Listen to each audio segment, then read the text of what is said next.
তো রোজগার করছেন, কিছুতেই সঞ্চয় করতে পারছেন না। ঠিক মাস শেষ হতে না হতেই বন্ধু-বান্ধবদের কাছে হাত পাততে হচ্ছে। এমনটা কি? যদি এমনটা হয়ে থাকে, আজকের কথাগুলো আপনার জন্য। কারণ আজকে কিছু গুরুত্বপূর্ণ কথা বলবো, যেগুলো শুনলে আপনার সংসারের অভাব, অনটন সব দূর হয়ে যাবে। তাই শেষ পর্যন্ত শুনুন কথাগুলো। সর্বপ্রথম যেটা করতে হবে তা হলো আয় বাড়াতে হবে। সৎ উপায়ে কঠিন পরিশ্রম করে যাতে ২ পয়সা বেশি রোজগার করা যায় চেষ্টা করুন। আপনি যদি অলস হয়ে ঘরে বসে থাকেন তাহলে কোনোদিনও আপনার সংসারের অভাব অনটন দূর হবে না। এর পরের পয়েন্টটা তো আরও গুরুত্বপূর্ণ। আয় বুঝে ব্যয় করুন। আপনার আয় যেমন তেমন খরচা করুন। আত্মীয়-স্বজন, আশেপাশের মানুষজন তারা যেমন খরচা করছে আমিও তেমন খরচা করব না ভাই। এটা ভাবলে ভুল করবেন। ওদের রোজগার ভালো, ওরা তেমন খরচা করছে। আপনাকেও রোজগার বাড়াতে হবে। আমার ১০ টাকা উপার্জন আমি সেভাবে খরচা করব। আবার অনেকে আছি আমরা ধার করে কানে শোনা করতে থাকি। আর এদিকে ধার করতে করতে ধারের বোঝা এতটাই বেড়ে যায় যে আমরা মাথা তুলে দাঁড়াতে পারি না। ধার করুন ঠিক আছে, কিন্তু মনে রাখবেন সেই ধারটা যাতে শোধ করতে পারেন।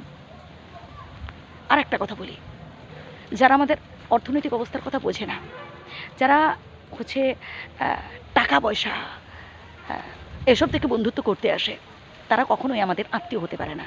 তাই এইসব মানুষদের থেকে একটু দূরে থাকার চেষ্টা করুন। ধার করতে করতে ধারের বোঝা এতটা মাথায় চেপে যাবে যে আর আপনি মাথা তুলে দাঁড়াতে পারবেন না। তাই উপার্জন যেমন তেমনভাবে খরচা করুন। আমরা অনেকেই আছি বেহিসাবি খরচা করতে থাকি। না ভাই, কোনো একটা জিনিস কিনতে বাজারে গেলাম, হয়তো সাইটে এমন একটা জিনিস চোখে পড়ে গেল, ভালো লেগে গেল, কিনে ফেললাম, কিনতে তো ইচ্ছে হয়। কিন্তু ভাই আমরা যারা গরিব, যারা মধ্যবিত্ত মানুষ, আমরা যারা খেটে খাওয়া মানুষ, আমাদের না পরের দিনের কথাটাও ভাবতে হয়। তাই অল্প হলেও সঞ্চয় করে রাখুন, কারণ আজকের এই অল্প সঞ্চিত অর্থ পরবর্তীকালে অনেক বড় কাজে লাগবে। যখন কাজবাজ থাকবে না ভাই, কে খেতে দেবে? ওই লোকে না ২-৪ বার ধার দেবে, তারপর মুখ ফিরিয়ে নেবে। আত্মসম্মান বোধটাই হচ্ছে মানুষের সবথেকে বড় জিনিস।